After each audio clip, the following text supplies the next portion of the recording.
اور یقیناً ہماری شناخت اسی ہجرت کے عمل سے ہے کہ جس کا سلسلہ ہمارے پیارے نبی حضرت محمد مصطفیٰ صلی اللہ علیہ وآلہ وسلم سے جا کے ملتا ہے.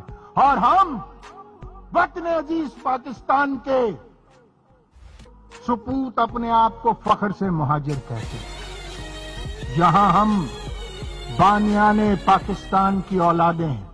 ایک طرف وطن دشمن عناصر ہیں، دوسری طرف متحدہ قومی موومنٹ ہے.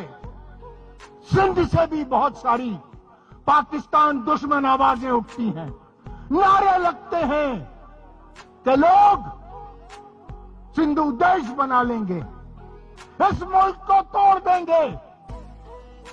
جب تک ایک ایک مہاجر زندہ ہے، ایک ایک مہاجر بچہ زندہ ہے، ہم پاکستان کے توڑنے کا خواب کسی طور بھی پورا نہیں ہونے دیں گے.